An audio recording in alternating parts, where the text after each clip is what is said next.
Et bien le bonsoir à vous tous, déjà présents ce début de stream, très spécial ce soir. Évidemment, vous pouvez nous regarder via l'URL twitch.tv/BeckyandCloud, mais attention, si vous voulez interagir avec nous ce soir, il vous sera obligatoire de vous inscrire sur Twitch. La manipulation est très rapide, c'est gratuit, profitez-en, comme ça on va pouvoir recevoir tous vos avis et vos questions en temps réel. Vous êtes bien ici sur la chaîne de Becky & Cloud. Nous sommes un duo messin, on fait de la musique principalement. On est férus de littérature, de théâtre et de musique évidemment. Et sur cette chaîne Twitch, très souvent nous proposons des concerts en direct et puis des soirées spéciales. Justement, ce soir, c'est ultra spécial parce que déjà on a complètement changé de décor. Nous sommes ici dans la librairie La Cour des Grands, située rue Taizon à Metz.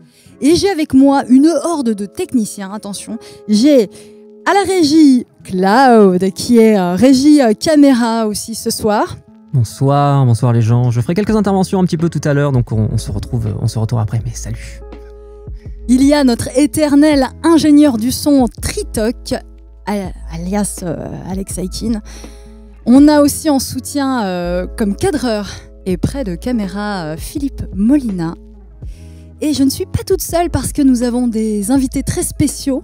On a quelques membres de l'équipe de la compagnie Ernaud et nous avons Julie Rémy qui est la propriétaire de la librairie La Cour des Grands.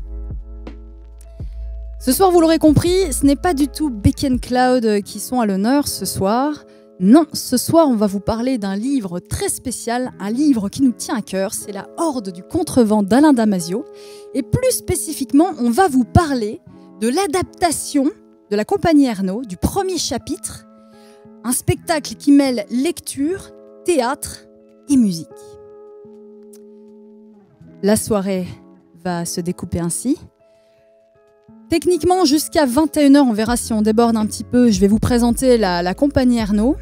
Et on va essayer de comprendre ensemble comment ils en sont venus pour adapter ce premier chapitre. Ensuite, vous allez découvrir leur spectacle, une captation vidéo qui a eu lieu le 1er août dernier à la Porte des Allemands à Metz. Vous pourrez ainsi laisser vos commentaires que nous allons récupérer grâce à nos super modératrices. Et dans la dernière partie de cette soirée, eh bien, on va essayer de comprendre un petit peu comment ils ont créé ce spectacle, que ce soit la partie comédien, que ce soit la partie musicale. Et on va aussi s'intéresser à tout ce qui gravite autour de l'œuvre de Damasio et de la Horde du Contrevent. Jingle.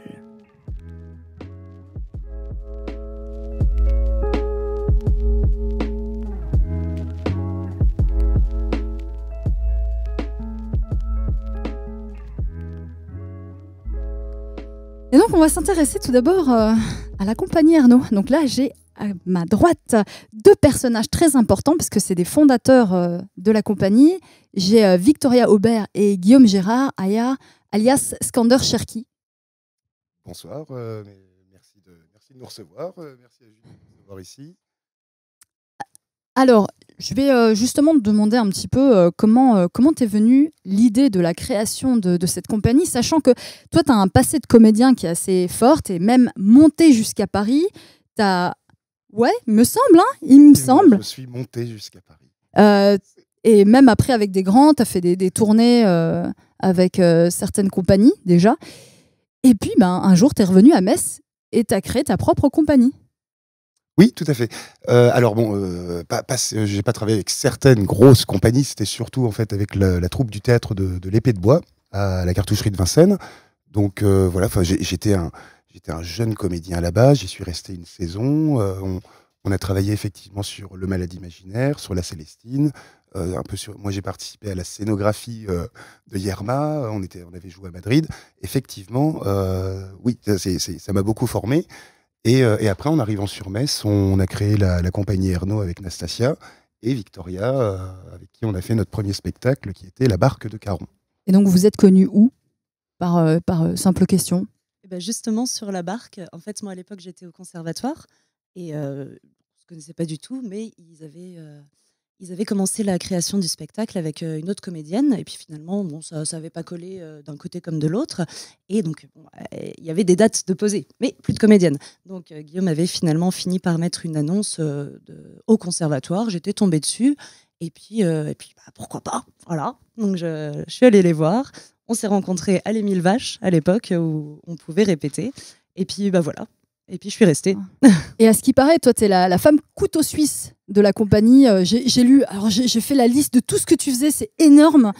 T'es sculptrice, costumière, dessinatrice, accessoiriste, bricoleuse de décors, parce que t'as même conçu la barque, c'est ça? Conçu, c'est un grand mot. On l'a fait tous ensemble. En fait, là, ça fait beaucoup de choses. Et effectivement, j'aime toucher à tout, mais sans être une spécialiste de tout. Mais par contre, j'aime bien apprendre et continuer à apprendre. Et justement, il y a sur chaque spectacle, tu as toujours une nouvelle opportunité de développer ça et d'apprendre de nouvelles compétences, en fait.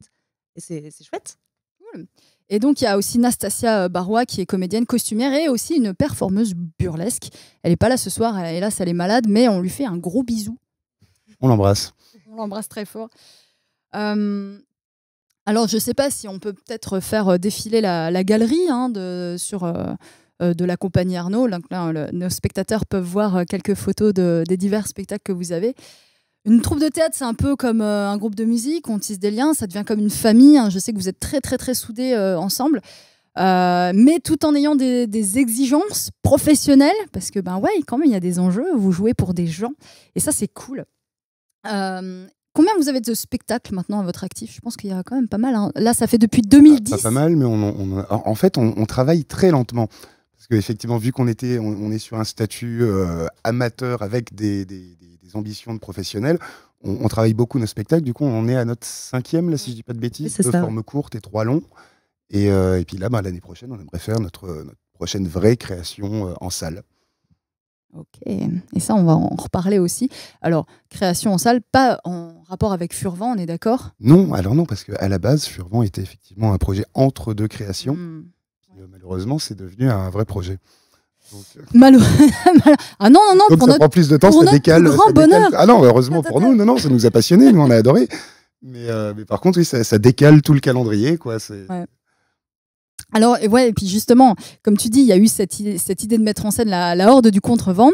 Alors, je pense que parmi nos spectateurs, il y a des gens qui ne connaissent pas du tout Alain Damasio, qui ne connaissent pas du tout la Horde du Contrevent.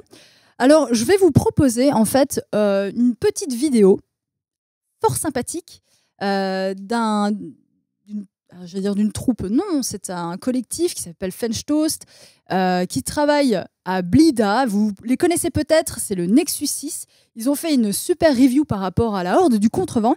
Donc pour ceux qui ne connaissent pas du tout ce bouquin, ça va être l'occasion pour vous d'en apprendre un petit peu plus. Et j'espère que ça va vous donner aussi envie de vous procurer ce livre et d'en savoir un peu plus avant de voir votre spectacle. On est parti pour ça ?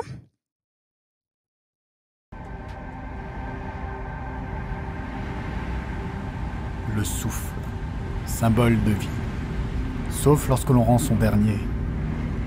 En respirant les pages de ce livre, j'ai le sentiment d'en aspirer l'âme, le sens, le vif, d'en comprendre pleinement l'idée. Car oui, dans ce livre, jamais le sens des mots, leur prononciation, et donc de les transformer en souffle, n'a été aussi important. Le flux des mots se mue en vent, un vent modeleur qui forme les pensées, accouche des idées et meut les corps. C'est le vent qui ordonne ce monde, et lorsque j'ai lu La Horde du Contrevent pour la première fois, il y en avait beaucoup, du vent.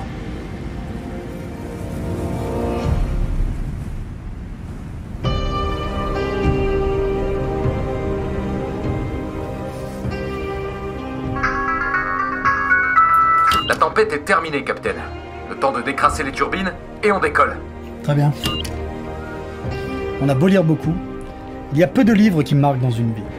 Mais La Horde du Contrevent est de cela. Écrit par Alain Damasio et sorti en 2004, ce roman est à mon sens un des meilleurs romans d'imaginaire que j'ai pu lire ces 20 dernières années. De par l'originalité de son univers, vous allez le voir, mais aussi du fait d'une grande qualité d'écriture. On nous y conte l'histoire de la Horde, la 34e Horde, un groupe à la mission mystique, trouver l'origine du vent. Car dans ce monde, le vent souffle, perpétuellement. De l'extrême amont vers l'extrême aval, où se trouve la cité d'Aberlas, le point de départ d'où partent nos protagonistes. Le vent est la composante principale de cet univers. S'il en modèle la géographie, il en a aussi modelé les modes de vie. Les différents peuples qui le parsèment doivent composer avec lui, s'en protéger. La faune est adaptée en conséquence, les moyens de transport l'utilisent, les techniques de combat aussi. Mais cette importance du vent s'exprime également à un niveau plus profond. L'un des personnages clés le dit très bien lui-même. Tout ce qui est de ce monde n'est fait que de vent. Le solide est un liquide lent. Et oui, le liquide est fait d'air dense, ralenti, rendu plus épais. Notre univers, croyez-moi, n'existe qu'à force de lenteur. La raison même de la quête de la Horde démontre le caractère fondamental du vent dans cet univers. Car sinon, pourquoi chercher l'origine du vent? Pour l'arrêter? Pour le comprendre? Pour se trouver soi-même? Chaque personnage aura sa vision de la chose. Toujours est-il qu'ils sont nés et n'ont été élevés que dans cet unique but. Tout comme leurs parents avant eux. La Horde précédente. La Horde est un tout. Un pack composé d'individualités spécialisées dont le seul but est de faire face au vent, de se mouvoir en son sein, de le vaincre. Golgoth, le traceur, Firost de Torog, le pilier, Erg Macaon, le combattant protecteur, Orochi Mélicerte, l'aéromaîtresse, mais aussi tous les autres, ailiers, feuleuses et artisans divers. Chacune et chacun d'entre eux ont un rôle à jouer afin de mener à bien ce qu'ils nomment fort à propos leur trace. Et évidemment Sov, le scribe, celui qui consigne le récit de cette marche qui dépasse l'entendement afin de faire profiter les hordes suivantes de leur expérience. Car c'est une quête semée d'obstacles qui attend la Horde. Le vent, évidemment, sous toutes ses formes, du plus calme au plus meurtrier, mais aussi la poursuite, une organisation mystérieuse qui cherchera à les arrêter. Et les Krones, ces êtres dont la nature échappe au commun des mortels. Sont-ils seulement vivants? Sont-ils conscients? Personne ne le sait. À part peut-être Caracol, le troubadour de la Horde. Caracol, une énigme, mais qui à lui seul représente tout ce qu'est la Horde du Contrevent, le pouvoir des mots. Car oui, Caracol est un guerrier du verbe, un archer qui décoche le souffle qui leur donne vie. Tout dans ce roman nous invite à l'émerveillement face aux mots. Le style de Damasio est mouvant et donne leur forme aux personnages. Par exemple, un style rude et direct, pour représenter la mentalité unidirectionnelle de Golgoth, le rude traceur, front du pack, force immuable de leur mission. Lâchez vos putains de mains l'une contre l'autre. Cognez dedans. Ouais, plus fort que vous ne l'avez jamais fait.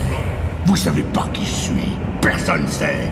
Gueulez, ouais, gueulez jusqu'à plus gorge. Nous, on n'a pas de machine. On pue la merde. On n'a que nos boyaux et nos os à racler. Vous savez rien. Mais rien, rien. Un style plus distingué pour Pietro della Rocca, le prince de la Horde, héros de la noblesse. 3 girouettes en or et cuivre surnageant de sa coiffe recherchée. Son haïque est d'un blanc crème qui prend agréablement la lumière chaude des lanternes. J'aime ce qui se dégage d'elle, ce qu'elle inspire. Estime, avant toute séduction. Et un battement poétique, lorsque Caracol s'exprime. Ces mots vibrent, virevoltent, voire vocifèrent, vidangeant votre vin vague à l'âme et la vacuité de vos velléités. Sur ce gradin en face de vous, rasé de frais, la mèche en vrille et la chemise en vrac est placée tout à trac, en guenille pour les meilleurs, pour les autres en haillons, la poussière du désert, ou pour mieux dire, sa coagulation. Ils sont l'orage marcheur, ils sont la foudre lente, ils sont, de l'horizon, les 23 éclats de verre, les copeaux bleus et les tessons. J'annonce, et vous présente, hirondelles et damoiseaux, nobles zéologues et porte-drapeaux, la légende de cette terre, la Horde du Contrevent. Caracol est insaisissable. Son nom lui-même signifie escargot. Et le tourbillon de la coquille renvoie au vortex, à la rotation d'une tornade, au tourbillon d'un cyclone. Le vent. Toujours et encore. Tout comme le livre, il vous aspire. Non, vous inspire. Puis vous recrache. Ainsi, il transcende. Car oui, ce livre m'a marqué. Par sa créativité et son univers, bien sûr, mais aussi et surtout par son exigence. Écrire peu, mais écrire bien. Prendre le temps. Laisser le temps couler, peaufiner, expérimenter. Il n'a pas d'arme, il réfléchit. Ou plutôt, il a une arme. C'est le temps. Une philosophie qui me sied, et qui a permis de faire de la Horde du Contrevent un chef-d'œuvre. Mais là où le génie littéraire de Damasio s'exprime, ce n'est pas que dans une beauté stylistique d'écriture, au sens où on l'entend habituellement. Il parvient à nous donner un vrai plaisir de lecture, à un niveau plus large encore, qui dépasse le simple fait de déchiffrer des mots bien agencés. Sov consigne également les vents que la Horde affronte. Et pour représenter le vent, ce sont des signes de ponctuation que l'on utilise. Une salve avec une apostrophe, une rafale avec des guillemets, une virgule et un point-virgule pour les différents ralentissements, un point pour un vent nul et bien d'autres encore. Le vent habite ainsi les pages du roman de la plus belle des manières, Car pour peu que l'on apprenne la signification des signes, nous pouvons comprendre ce à quoi la Horde fait face. Nous sentons le vent à travers les pages. On ne peut que constater ici l'exigence de l'auteur pour son lectorat. Damasio nous pousse à la concentration, à l'implication totale. On ne lit pas la Horde d'un œil distrait ou alors que l'on tombe de fatigue en allant se coucher. Ne serait-ce que l'identification du narrateur est un challenge, car celui-ci change perpétuellement passant d'un personnage à un autre. Et comme indication de qui s'exprime, là encore, des signes, uniquement des signes. Certains passages, de par leur rythmique, la forme même que prendra le texte, l'enchaînement des phrases, nécessiteront votre engagement total. Et cela va des combats aériens menés avec grâce par Erg, à des combats d'une autre nature que je ne peux décemment pas raconter ici. Mais il faudra y mettre toute votre âme. Dans ce monde, tout dépend du vent, même notre essence. Nous sommes faits de l'étoffe dont sont tissés les vents. C'est lui qui nous révèle, montre qui l'on est, il nous dépouille de nos mensonges, de nos faux semblants, il nous laisse nus, à vif. Copilote aux commandes, paré au décollage.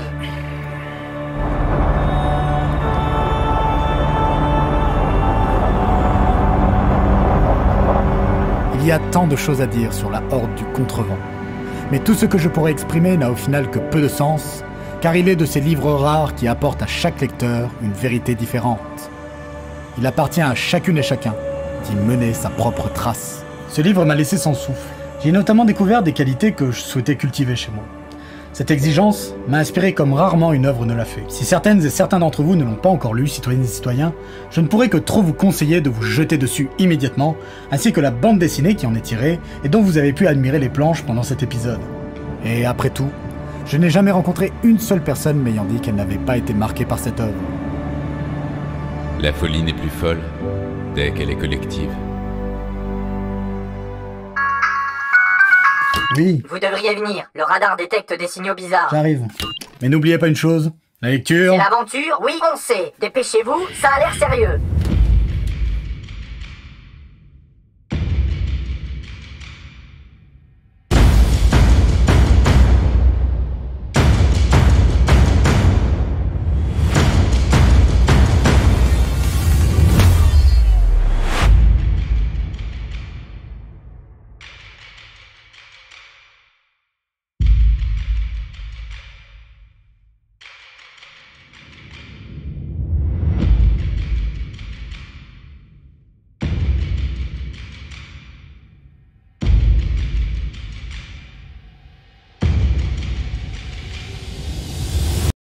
Et je remercie Nexus 6 pour le partage de cette vidéo. Ils nous ont autorisé, bien sûr, qu'on la diffuse ce soir. Merci Renaud, Thomas, Philippe, toute l'équipe. On fait des bisous.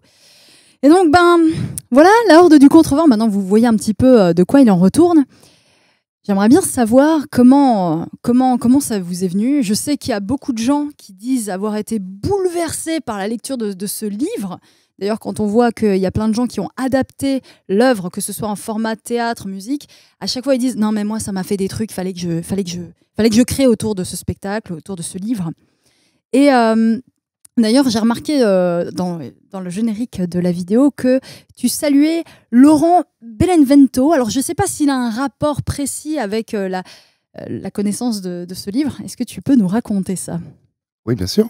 Alors, Laurent Benevento, c'est un ami avec qui je travaillais à la brasserie Flo, qui était barman avec moi, tout simplement, qui n'est pas du tout dans le milieu artistique ou littéraire, enfin, voilà, qui est curieux, donc qui se cultive, qui prend les livres comme ils viennent, qui rattrape son temps perdu. Et voilà, tout simplement, donc il m'a tiens, tu connais pas Alain Damasio, la Horde du Contrevent, la zone du dehors, etc. Donc il m'a fait découvrir le livre. C'était en quelle année, ça? Parce que le livre est sorti en 2004. Alors c'était en 2010. Okay, c'était tout au début où on a créé la compagnie Ernaud. C'est l'année où on a fait la barque, où on a fait les criers publics. Et donc voilà, donc j'ai découvert la Horde. J'ai effectivement adoré, même si j'avais eu comme tout le monde, le petit préjugé, Folio SF, ouais, je sors de Fondation, je sors d'Asimov, machin, non, bon. Et en fait, ce qui m'a frappé là-dedans, c'était que c'était un livre de science-fiction, mais qui avait l'exigence formelle d'un beau livre de littérature. C'était pas juste un lore, c'était pas juste un univers, il y avait une rythmique dans l'écriture, il y avait une vraie exigence. Et ça m'a passionné, parce que du coup, ce livre de science-fiction que je m'attendais à être un divertissement pur, bah, ça a été le livre stylistiquement le mieux écrit que j'ai lu depuis bien longtemps. Donc ça m'a tout de suite passionné parce que j'aime effectivement la littérature plutôt dense dans son phrasé, on va dire. Donc voilà, ça m'a beaucoup plu. Et Laurent m'a fait découvrir ce livre complètement par hasard. Et du coup, c'est pour ça que 12 ans, 13 ans, du coup, le spectacle lui est un peu dédié à lui parce que c'est lui qui a planté la petite graine, quoi. Et je comprends mieux maintenant. Ouais.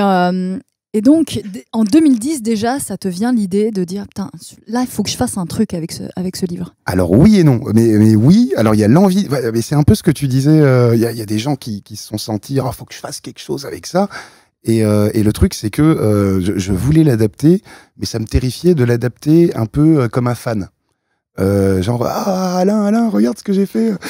Et parce que souvent, quand j'ai vu des adaptations, j'ai eu l'impression que c'était moins une adaptation de La Horde du Contrevent en tant qu'objet livresque ou en tant qu'objet littéraire, un peu comme on adapte un livre comme Shining, qui n'a pas forcément un style littéraire, mais qui a une histoire, qui a des psychologies, etc., où on adaptait l'histoire, et puis toute la subtilité, toute la substance, elle partait un peu, et finalement, ça donnait des œuvres qui parlaient plus de ce que le metteur en scène, l'adaptateur, avait ressenti et voulait dire sur lui-même, à travers ce qu'il avait ressenti dans son sentiment de la Horde, et moins que parler de la Horde du Contrevent elle-même. Du coup, effectivement, j'ai mis très longtemps à trouver la façon d'en parler ou de l'adapter. Et donc, au début, on voulait faire effectivement, on avait contacté Alain Damasio on voulait faire une soirée avec 3 extraits. Et puis finalement, après, c'est tombé dans l'oubli. On est parti sur le Peter Pan, on est parti sur d'autres choses.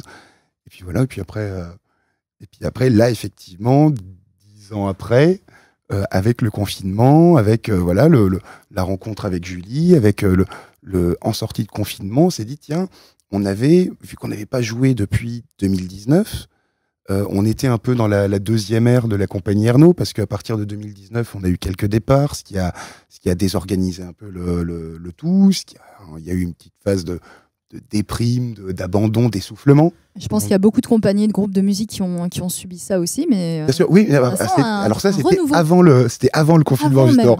C'est ça la partie comiche. C'est que, en fait, le moment où on a relevé la tête et qu'on s'est dit, allez, okay, on fait les choses bien, on va contacter des gens, on va faire des dossiers de subvention, on va faire les trucs, on va faire un vrai budget. Bam, pandémie. donc là, effectivement, en sortie de confinement, il y avait ces frustrations-là qui étaient tout le temps là.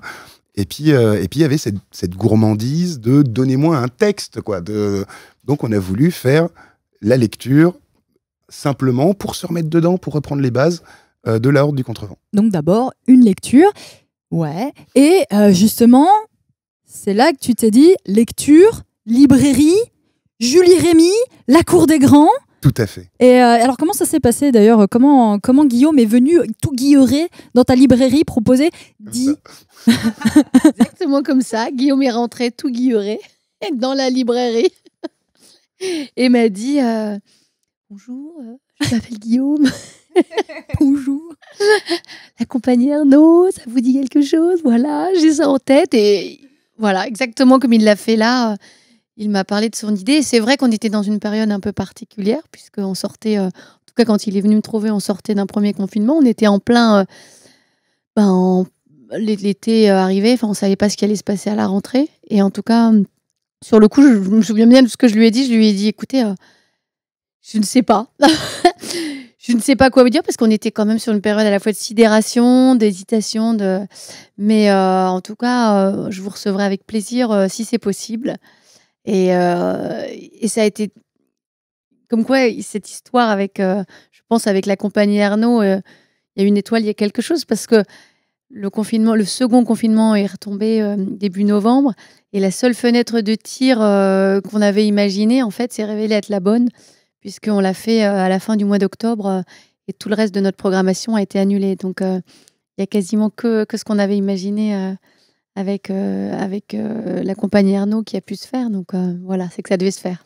Donc ouais, le choix d'une simple lecture, première représentation à la Cour des Grands, donc le 21 octobre 2020.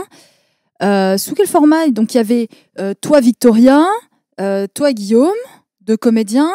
Il y avait Didier Delaporte qui était là. Il y avait quand même votre technicien son. Alors oui, j'insiste, hein, c'est très important pour moi. Ouais, dis-nous. Ce n'est pas qu'un technicien son, parce que le gros du travail sur ce qu'on a fait avec le son a été d'essayer que à la fois l'instrumentiste, violoncelliste soit un artiste sur scène et que celui qui lance ses samples soit autant un artiste qu'un DJ est un artiste. Donc Didier, c'est votre DJ, musicien, l'aérosonomètre. Aérosonomètre. Maître d'ailleurs. Mais on aura l'occasion d'en reparler parce qu'il est là et il va évidemment expliquer son travail tout à l'heure. Et puis bon, de fil en aiguille, prend l'ampleur du spectacle avec donc l'ajout de bruitage, une bande originale jouée en live, on va en reparler après. Et comme ça prend tellement d'ampleur, tu dis que en même temps tu cherchais à avoir des subventions, à essayer un peu de rentrer dans la cour des grands sans mauvais jeu de mots, tu vois. Et donc finalement, la ville de Metz, elle a suivi. Alors oui, alors ça s'est pas fait aussi on s'est pas dit tiens on va faire un gros truc, hein. Mais c'est encore une fois comme dit Julie, un peu ces échanges un peu de coïncidence, de hasard. C'est voilà, enfin on avait eu à la lecture ici quelques retours qui coïncidaient autour du fait que c'était très immersif et que voilà, on avait l'impression d'avoir un film à l'oreille. Et c'est là qu'on s'est dit ah oui tiens attends, donc abandonnons l'idée de continuer sur les autres chapitres et puis ok, donc là, Éléonore, on va lui demander une bande originale. On va faire donc ça va progressivement. Et effectivement, donc juste avant l'été, la mairie de Metz fait un appel à projet pour les rendez-vous culturels. Et donc là, on fait un dossier, on se dit allez, on fait les choses bien, on fait un budget, on fait un dossier, on fait ce qu'il faut, machin. On a Robin Dumont-Chaponnet qui est habituellement le photographe de la compagnie et s'occupe de nous faire notre graphisme. Pareil, qui a turbiné à nous faire des dossiers. On a l'impression de voir des trucs de pro. Là, c'est magnifique. Le teaser que tout le monde a pu voir, machin, c'est lui aussi. Donc, effectivement, on a commencé à avoir des matériaux propres et administrativement des choses carrées. Ce qui nous a permis d'avoir une petite subvention, une aide à la création pour Furvan, pour la Porte des Allemands. Et effectivement, ça a tout changé, là, pour le coup. Et donc, l'occasion de jouer à Metz, parce que là, on a parlé de la représentation à la Cour des Grands, mais évidemment, le spectacle qu'on va vous diffuser tout à l'heure, c'est une représentation dans un lieu très précis, c'est la Porte des Allemands à Metz. Et donc, j'aimerais bien qu'on parle de ça. C'était quand? C'était le 1er août, c'est ça, de cette année, 1er août 2021. Si tu veux dire un mot dessus, peut-être Apparemment, vous avez eu du succès. Bah écoute, oui. Oui, les gens étaient très contents. Ça s'est très bien passé. Alors, on l'a joué 3 fois. Et il y a eu quelques couacs, évidemment. C'était les premières fois, c'était l'étape de travail. Mais globalement, oui, très bien reçu, autant sur la musique que sur le travail sonore, que sur les voix. Donc, très content. Est-ce que, juste comme ça, est-ce que vous auriez des anecdotes par rapport à cette journée? Des anecdotes mémorables et croustillantes? Je sens que ça hésite. Oui, on a des anecdotes. Oui, tout à fait. Alors, Victoria sait maintenant qu'elle ne doit pas se brosser les dents avant la 3e représentation quand elle a très soif. Et alors moi, c'est... Oui, tiens, ça permet de faire un instant spécial Casse dédié pour tous les diabétiques de France. Moi, sur la représentation qui est diffusée, j'étais un peu au bout du rouleau physiquement. Parce que les représentations sont assez physiques. Et j'arrivais pas à redescendre mon taux de glycémie de la journée. Donc, pour ceux à qui ça parle, voilà, j'étais à 3,50. Donc, j'étais pas forcément bien. Donc, du coup, Vic était plutôt fatigué aussi, machin. Donc, on était dans l'état physique qu'il fallait pour cette représentation-là. Et bizarrement, c'est la meilleure des 3. donc voilà, l'anecdote principale, c'est qu'on était cuit, en fait, sur cette représentation-là, et que étrangement ça passe bien. Et ça dit quelque chose, encore une fois, sur l'exigence du texte. Parce que ce serait un texte avec des phrases simples, sujet, verbe, complément, ce serait pas le même game. Donc voilà, c'est l'anecdote principale, c'est ça, c'est 2 fois de suite, c'est bien. 3, non, 4. Mais vous le savez maintenant, voilà. Vous le savez. C'est très physique. Pareil, ça aussi, c'est quelque chose dont on reparlera tout à l'heure. Ici, donc à 21h ou 21h et des bananes, on va vous diffuser le spectacle. C'est ni plus ni moins que cette représentation du 1er août à la Porte des Allemands. Et donc, j'aimerais qu'on parle un petit peu de cette captation vidéo, donc vraiment par rapport au montage, par rapport au travail que vous avez fait en termes de son, parce qu'évidemment, il y a des gens, peut-être qu'il y a des gens parmi vous, parmi les viewers, les spectateurs, peut-être que vous étiez là le 1er août à la Porte des Allemands. Et d'ailleurs, ça sera très intéressant d'avoir votre avis par rapport à ce montage, parce qu'évidemment, il a fallu rendre du spectacle vivant, dynamique, en vidéo. Oui, et en plus du spectacle à moitié vivant, malheureusement, parce que c'est une lecture. Non, mais parce que c'est une étape de travail. Donc là, on en est encore, nous, comédiens, par exemple, au niveau de la lecture. Du coup, il y a ce côté fatalement figé de 2 lecteurs avec leur pupitre. C'est très statique. Voilà, on a 3 plans. Enfin, donc, effectivement, pour rythmer tout ça, pour que la captation soit rythmée, Laurent Fried et Edouard Vermeister, de Outlaws Productions, ont fait un super travail, justement. Et on a beaucoup travaillé pour que l'étalonnage, on ait 2 étalonnages différents qui correspondent aux 2 types de focalisation qu'il y a dans le texte, que les choses soient très rythmées, vu qu'on se parle, que les plans soient pas trop sur du plan large, pour faire comme si on était dans le public, mais plutôt de tirer le meilleur parti du zoom, enfin pas du zoom, mais d'un cadrage plus serré. Et effectivement, là, ça nous a pris du temps, notamment dans les dernières 48 heures, où c'était vraiment la course. Mais non, mais par contre, j'espère que le résultat est bon à l'image. Et au niveau du son, alors, excuse-moi, le blaze, c'est Alex, mais le Tritoc, le blaze. Vous avez tous des noms en plus. Moi, je m'appelle Guillaume, et puis c'est tout, quoi. mais voilà, alors. Oui, ouais. T'en as un aussi, comme blaze. C'est un nom secret, il n'y a que vous qui le balancez, celui-là. Donc voilà, Alex qui nous a sauvé les pistes voix. Donc on a une piste voix qui est lavée, qui est merveilleuse. On a The Wall Studio, Sam Berda Paquier qui nous a fait le mastering, comme pour un vrai album. Et du coup, et lui, il a travaillé comme la BO d'un film, effectivement, pour les bruitages. Donc Didier et Ginger ont refait aussi intégralement toutes les pistes vent, les bruitages, etc. Pas refait, recréé, mais dans le sens amélioré. Certains tops qui pouvaient tomber un poil à côté pendant la représentation. Donc là, on a vraiment la version la plus proche de ce qu'on a rêvé, quitte à tricher un peu dans la post-prod. Mais en tout cas, c'est très joli. Moi, j'aime beaucoup. Après, c'est normal de tricher un peu, parce que là, la vidéo va rester.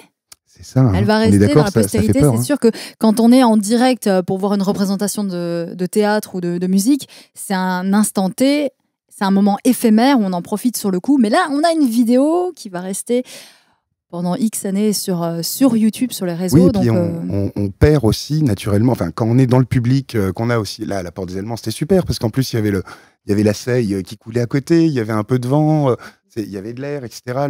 Il y avait 2 caissons de basses énormes, donc quand il y avait des basses, on se les prenait dans le ventre.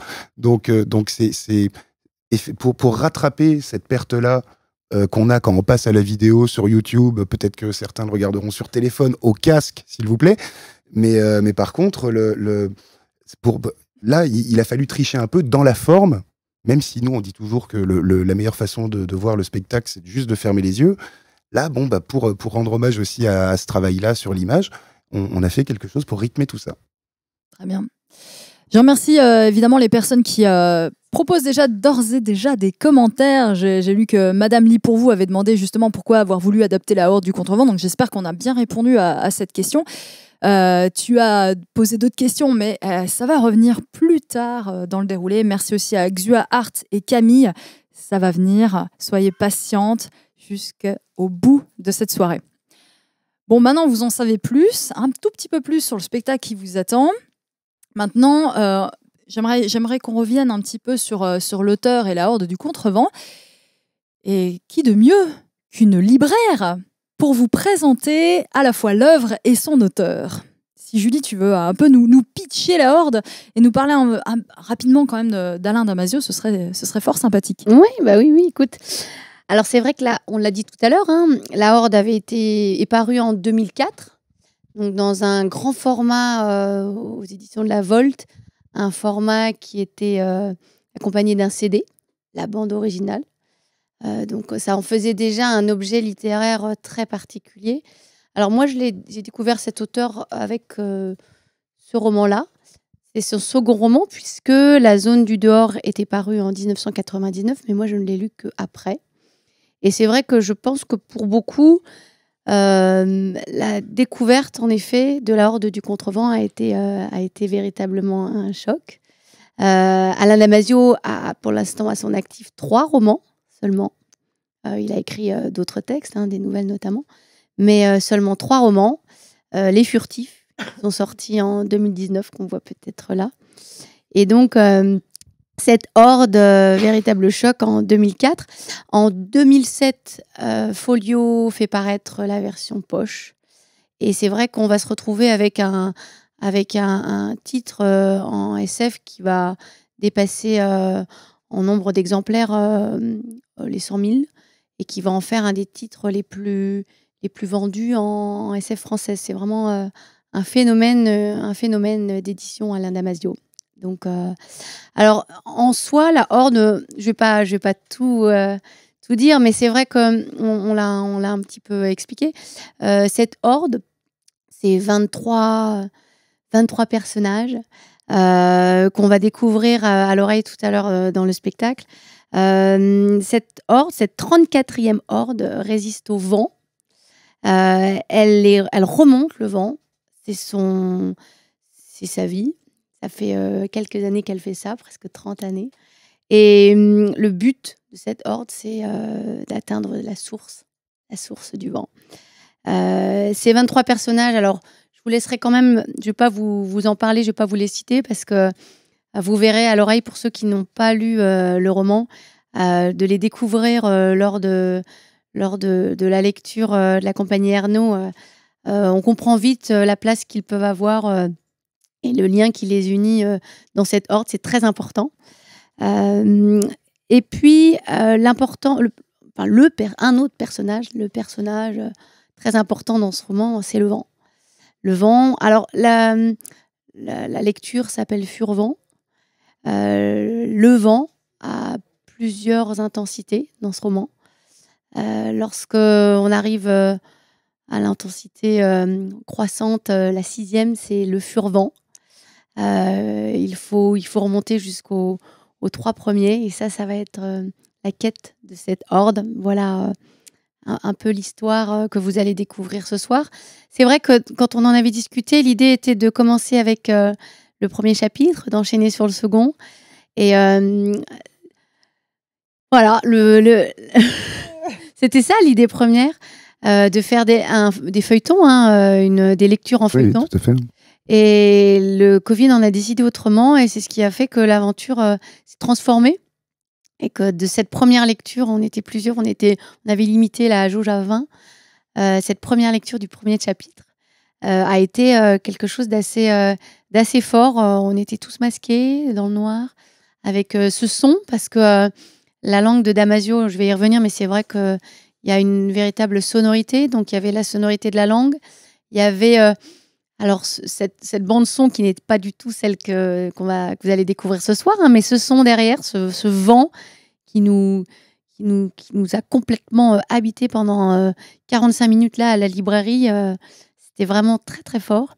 Et c'est ça aussi la Horde du Contrevent, c'est cette bande sonore en plus de ces personnages, de ces 23 personnages très très liés et unis par une même solidarité. Voilà pour ce qui est du roman.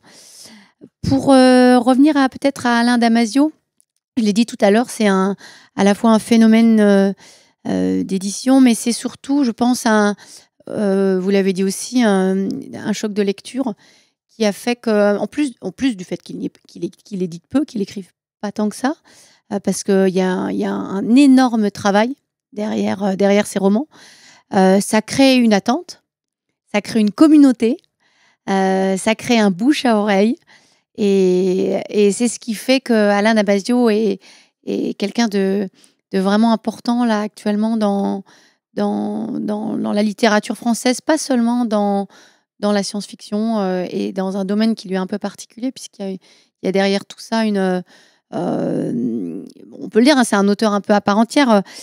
Ses romans sont des lieux d'engagement, sont des lieux de combat, des lieux de critique sociale, celui d'une critique d'une surveillance de masse, critique d'une technologie qui nous emmène tout droit vers des sociétés contrôlées, une inquiétude pour des êtres humains qui pourraient basculer vers des servitudes volontaires, hein, c'est le cas dans Les Furtifs. Et il a développé toutes ces réflexions à partir de 3 romans. Alors pourquoi ? Parce que Alain Damasio, quelqu'un de curieux, qui ne se contente pas de ce qu'on a pu lui apprendre, il a été chercher dans la philosophie notamment, chez des grands auteurs, des réponses à ces questions. Et notamment, alors ça fait un peu pompeux de dire ça, mais il y a Nietzsche, il y a Deleuze, il y a Foucault dans les romans de Damasio, et pourtant c'est des romans qui parlent à tous ceux qui n'auraient pas lu Nietzsche, qui n'auraient pas lu Foucault, qui n'auraient pas lu Deleuze. Et ça fait partie de la richesse de Damasio. Et puis, au-delà de la pensée, il y a cette langue. Il y a la langue de Damasio, des néologismes, des créations poétiques, des descriptions d'espace. Il y pioche un peu dans tout, la fantaisie, les grandes épopées. Il y ajoute ses trouvailles, comme une partition de musique. C'est pour ça que d'ailleurs, c'est tout à fait logique qu'on trouve un CD dans ses romans. C'est une évidence. Voilà pour une petite introduction, parce qu'on pourrait faire un colloque de 10 jours sur Alain Damasio. Donc, toute petite introduction. Merci beaucoup, Julie. C'est vrai que c'est un auteur assez incroyable. Je pense qu'il révolutionne un peu notre 21e siècle. Et moi, je suis très contente aussi de l'avoir découvert par hasard. Regardez, il est 21h02. On approche de l'arrivée de notre spectacle. On y arrive. Furvent plongé au cœur de la 34e Horde. Alors, nous allons vous partager ici, sur Twitch et en simultané aussi sur YouTube avec un léger décalage, la première du montage de ce spectacle. Vous y verrez d'ailleurs une introduction que tu as écrite, Guillaume, avant vraiment de commencer la lecture de Damasio. Très importante, hein, cette entrée en matière. Et comme l'a dit Guillaume juste avant, bien sûr, vous pouvez regarder cette vidéo, vous pouvez aussi simplement l'écouter, fermer les yeux. Surtout, privilégiez un bon système son, casque, bonne enceinte, s'il vous plaît. Il y a un gros travail sur le son qui a été fait, donc privilégiez un bon système son, ça rendra justice évidemment à la vidéo. Et évidemment, pendant toute cette vidéo, vous allez pouvoir poser vos questions, indiquer ce qui vous passe par la tête. Si jamais ça vous inspire, n'hésitez pas à l'indiquer en chat. Nos modératrices se feront un plaisir de nous les reporter et je serai honorée de les lire. Évidemment, comme on a envie que la promotion de ce spectacle fleurisse, on va vous demander d'ouvrir l'onglet YouTube correspondant, tout simplement pour cumuler les vues. Hélas, vous êtes là ici, vous êtes nombreux à nous regarder ce soir, mais on ne peut pas reporter toutes les vues du spectacle qu'on va vous diffuser ce soir sur YouTube. Donc, n'hésitez pas à regarder, ouvrir un onglet en tout cas sur la vidéo YouTube. Évidemment, laissez vos commentaires pertinents, vos impressions en dessous de la vidéo. Évidemment, des petits pouces bleus. On est toujours contents, c'est bon pour la postérité, c'est bon pour la com. Je crois que j'ai tout dit à ce sujet-là. Et puis, je sais pas, est-ce que tu voudrais encore laisser un message pour les spectateurs avant qu'ils voient le spectacle ou pas, hein, si ça se trouve, on a déjà tout dit. Écoute, je pense que tout a été très bien résumé. Tout a été bien résumé. Effectivement, juste mettez-vous dans les meilleures conditions au niveau auditif possible, donc au casque, des bonnes enceintes et tout ira bien normalement. Voilà. Donc le spectacle dure 1h05. 1h05 de pur plaisir, de rentrer dans le vif du sujet sans mauvais jeu de mots.